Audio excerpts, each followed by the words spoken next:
Good morning. Today we're going to talk about a wonder grass which will really help with your food forest development. It's a great chop and drop and substitute for straw, and I'm going to give you lots of information about it and tell you what it is in just a moment. Welcome to Tropical Dragon Permaculture.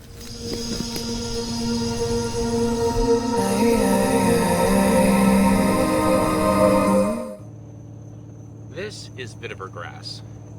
It's an excellent chop and drop. It can replace straw, and I'm going to explain a lot of its wonderful benefits and things that it can do for your food forests while we're digging this up and separating it out into different pots where we can spread it out throughout our food forest. So with that, let's get to it.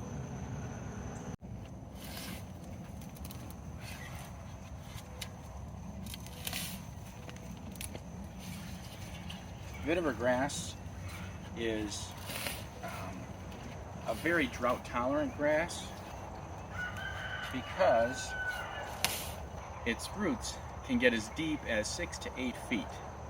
So it's going to be gathering moisture from a long way down, and so will not require much watering. In addition, because those roots are so deep, it's also going to be pulling up minerals.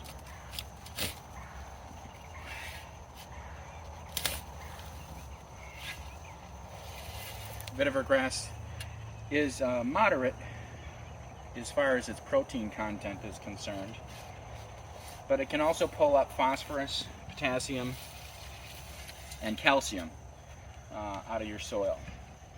So as a chop and drop, that will build your soil up and bring those minerals closer to the surface for some of the shallower rooted plants.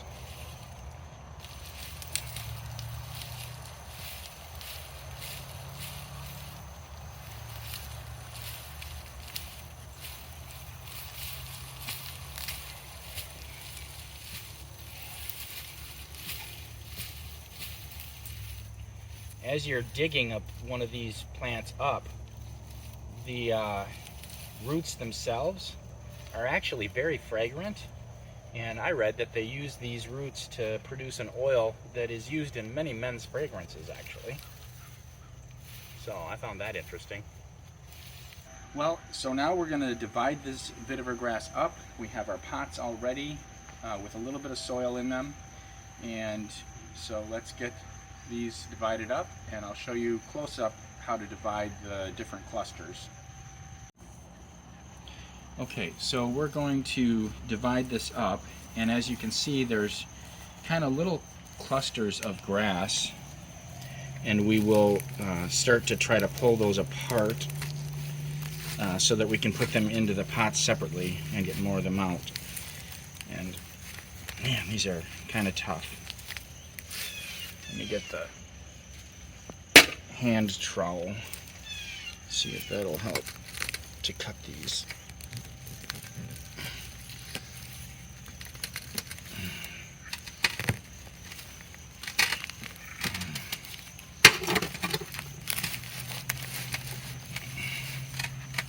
Wow.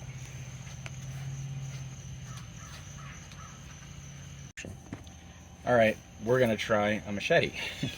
They're tough. So this one has a nice edge on the end here, so I'm going to use that to kind of cut into this.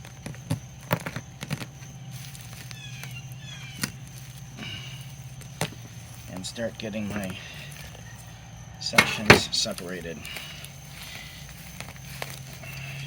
There we go. That's beautiful. So now we're going to just separate all this into clumps about like this so we can put them into pots.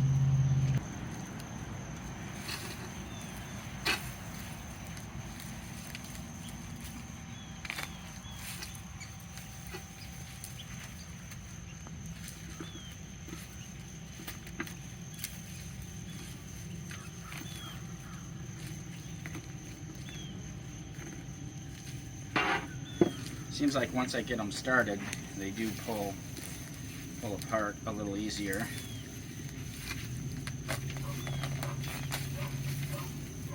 But they are pretty tight in there.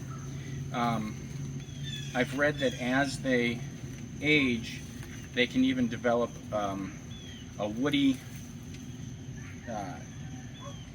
crown across the top.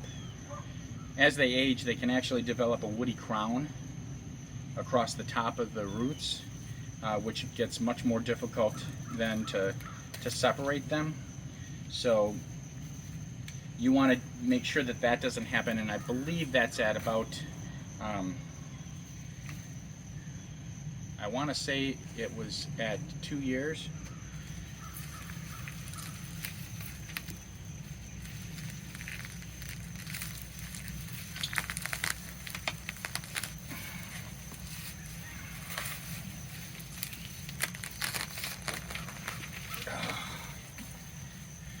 Vetiver grass is non-invasive. It does not propagate except for by dividing, is what I've read, so you don't have to worry about it spreading in areas that you don't want it.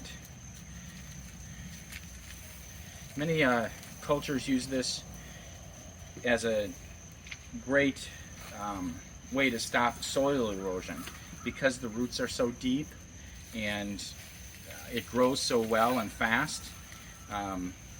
They plant it on slopes to prevent the water from eroding all of the soil. Wow, we're getting a lot. This is great. Hopefully all these take. I will have plenty to spread around and can even do some swaps for some other plants.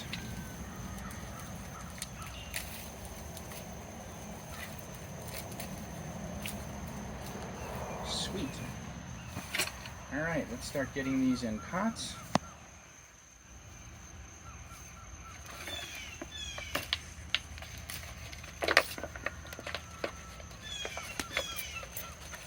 Just tucking those roots down in there. And then just gonna top it off.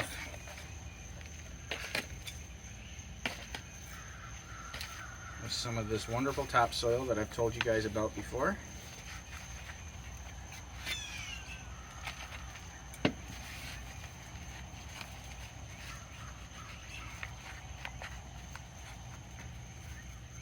Alright.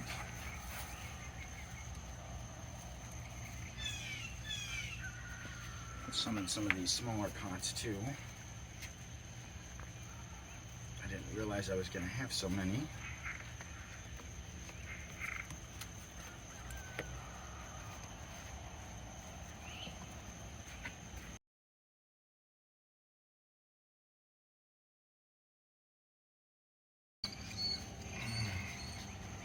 Okay, last one. So now that I've got all of these in pots, we're going to trim them off, water them in, and we will be good to go. So we'll water and watch them for a couple of weeks, and once we start seeing some good growth, then they will be ready to go in the ground.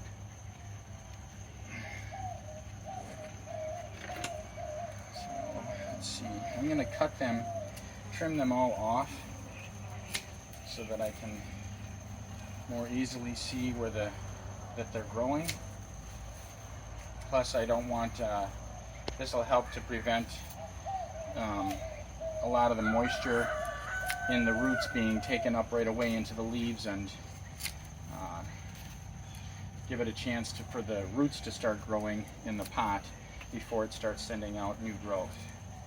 So if you guys have other ways that you propagate, put those things in the comments. I'd be really interested in hearing how you guys do stuff.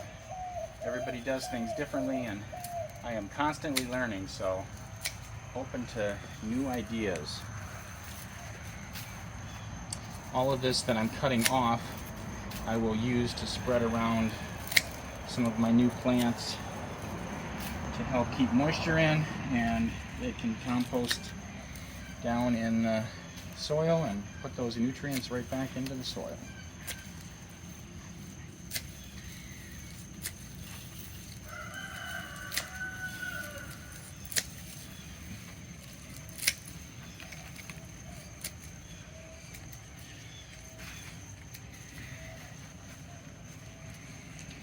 Alright, now we'll just get this watered in with some nice rainwater that we've collected. And then we can just wait and watch and see them grow. Alright, well, thank you for watching. I hope you guys learned something about vetiver grass, and hope you start growing it. I think it's a great option for food forests, and until next time.